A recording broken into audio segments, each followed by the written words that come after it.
Food எல்லாமே வந்து எனர்ஜியா கன்வெர்ட் ஆகுறது வந்து இன்னொரு டைப் ஆஃப் ரெஸ்பிரேஷன். சோ இந்த சாப்பாடு வந்து எனர்ஜியா கன்வெர்ட் ஆகுறதுக்கு வந்துட்டு நிறைய பாத்வேஸ் இருக்கு, வேரியஸ் பாத்வேஸ் இருக்கு.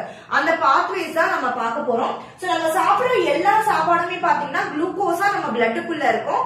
இந்த குளுக்கோஸ் வந்துட்டு கன்வெர்ட் ஆகி எனர்ஜியா எல்லா செல்ஸ்க்குள்ள எனர்ஜியா கன்வெர்ட் ஆகணும். அது எப்படி நடக்குதுன்னு பார்க்கலாம். சோ ஃபர்ஸ்ட் பாத்தீங்கன்னா குளுக்கோஸோட ஃபார்முலா C6H12O6.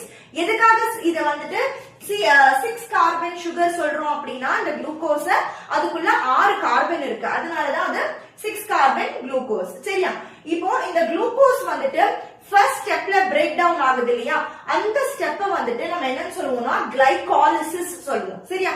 இந்த கிளைகாலிசிஸ் எங்க நடக்கும் அப்படின்னு பாத்தீங்கன்னா செல்லுல இருக்கிற சைட்டோபிளாசம்குள்ள இந்த ப்ராசஸ் நடக்கும். சரியா? எதுவா கன்வெர்ட் ஆகுது கிளைகாலிசிஸ்ல குளுக்கோஸ் வந்துட்டு பாத்தீங்கன்னா பைருவிக் ஆசிடா கன்வெர்ட் ஆகுது. சிம்பிளா நீங்க என்ன ஞாபகம் வச்சுக்கணும்னா பைருவிக் ஆசிட்னா 3 கார்பன் காம்பவுண்ட். சரியா? சோ ஃபர்ஸ்ட் நம்ம கிட்ட இருக்கிற இந்த குளுக்கோஸ் வந்து 6 கார்பன் காம்பவுண்ட், அது கிளைகாலிசிஸ் மூலமா 3 கார்பன் காம்பவுண்டா ஸ்பிளிட் ஆகுது. ஓகே, பிரேக் டவுன் ஆகுது. அதோட பேர் என்னது? Pyruvic acid. இது நடக்கும் போதும் என்ன ரிலீஸ் ஆகும் அப்படின்னு பாத்தீங்கன்னா எனர்ஜி ரிலீஸ் ஆகும். இப்போ இந்த பைருவிக் ஆசிட் இருக்கு இல்லையா, இது 3 வகையான கண்டிஷன்ஸ்ல இன்னும் கொஞ்சம் சிம்பிளா பிரேக் டவுன் ஆகும். ஃபர்ஸ்ட் கண்டிஷன் பாத்தீங்கன்னா இந்த பிரசன்ஸ் ஆஃப் ஆக்சிஜன். ஆக்சிஜன் இருக்கிறப்போ இது வந்து எப்படி கன்வெர்ட் ஆகுது? இது ஆக்சிஜனோட பிரசன்ஸ்ல வந்து எனர்ஜியா கன்வெர்ட் ஆகுறது எந்த இடத்துல ஆகுது அப்படின்னு பாத்தீங்கன்னா mitochondria.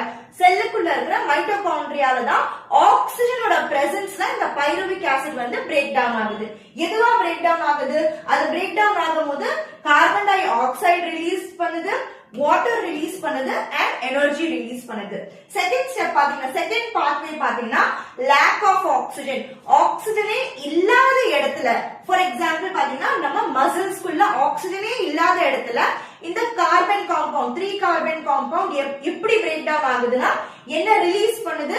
Lactic acid and energy release பண்ணுது. இது வந்து செகண்ட் பாத்வே. தேர்ட் பாத்வே பாத்தீங்கன்னா இந்த absence of oxygen. absenceனா கம்ப்ளீட்டா ஆக்சிஜனே இல்ல. lack of oxygen வேற, absence of oxygen வேற. lackனா குறைபாடு, absenceனா கம்ப்ளீட்லி இல்லாத இடத்துல ethanol, carbon dioxide and எனர்ஜியா ரிலீஸ் ஆகுது. சரியா? இது ரொம்ப ரொம்ப ரொம்ப இம்பார்ட்டன்டான ஒரு கான்செப்ட். இது படிக்காம போர்டு எக்ஸாமுக்கு போகாதீங்க. இன்னும் இந்த மாதிரியான வீடியோஸ்க்கு நம்ம சேனலை ஃபாலோ பண்ணிக்கோங்க. All the best.